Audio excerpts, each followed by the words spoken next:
maneuver! Welcome back to another top 5 list. I'm Sam Tate and I'm going to skip this enhanced step. And in honor of Marcus Johansson winning the Provisional Showdown in Omaha with Tokoyami, I'm going to be bringing you the top 5 fire foundations from set 1.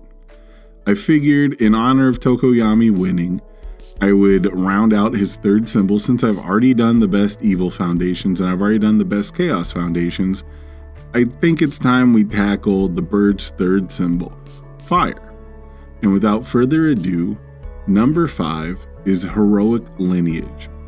Now it has 2 different responses, and one is after your opponent's attack receives a damage bonus, it gets -3 speed, and the other is after your attack gains a speed bonus, it gets +2 damage.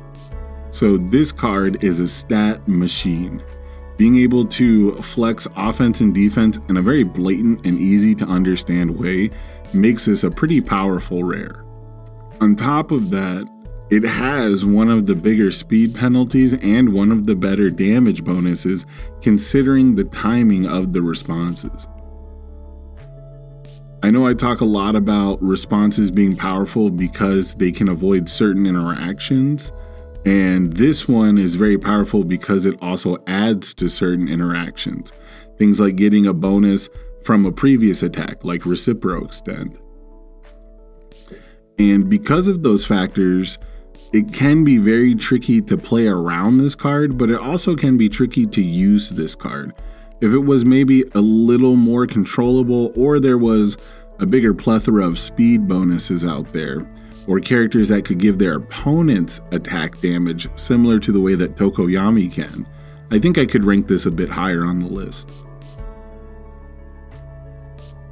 And then at number 4, we have Irrefutable Force of Nature. Now, it's going to rank a little bit lower on this list, but it's still an important control piece even for the fire symbol.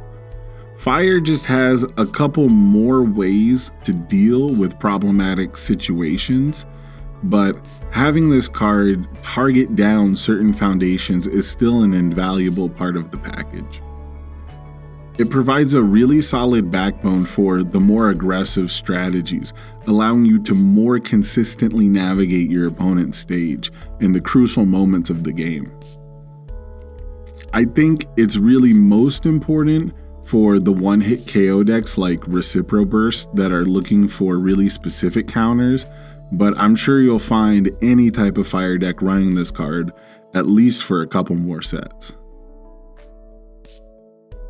Then at number 3, it's Self-Assured, the other Todoroki card from the last list. This one is still really powerful, and it was hard for me to put it this high up on the list, specifically because there is a little more diversity in the fire lineups between kick and ranged, but the zone change is still one of my favorite abilities in the set, and card draw still is that important.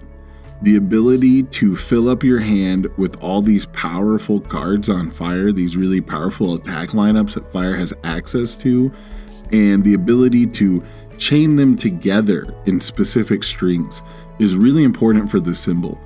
Also, it stands to reason that fire has a much easier time activating the draw potential.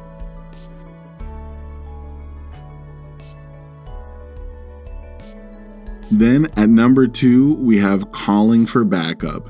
This is an overperforming 1/5 if I've ever seen one.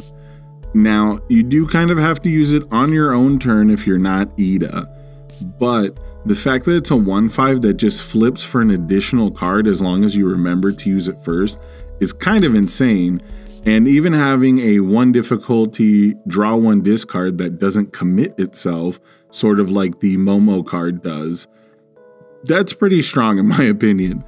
Just having a strict +1 spam foundation makes my early game builds so much more consistent, and it rewards me so much more for poking or for attacking. It's honestly no surprise seeing this card pop up as a 4-of on all of its symbols.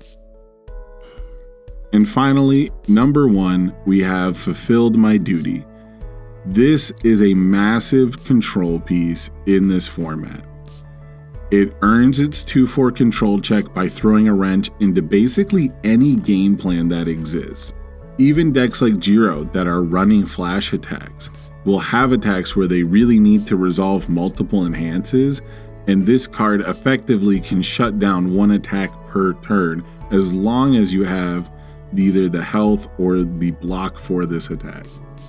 I do think utilizing this card to its fullest potential can be fairly difficult, and unlike Heroic Lineage, it's not necessarily because of other cards that synergize with it, but rather due to player skill and knowledge. So that might drive some people off of it, and admittedly, it's not the best early game card.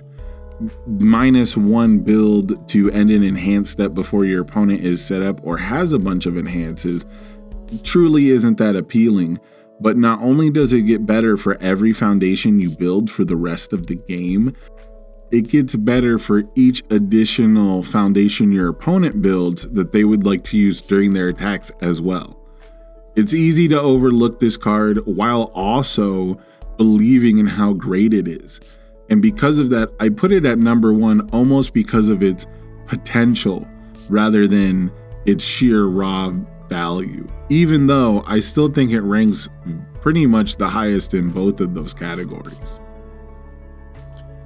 And there you have it. Those are my top 5 fire foundations from set 1. Let me know down in the comments below if you disagree, if you like the list. What is your favorite fire foundation? I know not everyone's list is going to be the same. Go ahead and throw a like on the video if you liked it. Subscribe if you want to know when more top 5 lists are coming out. And I hope to see you guys in the provisional this weekend. I'm very excited to see it. Again, congratulations to Marcus Johansson, and I can't wait to see you guys at the next event. Peace.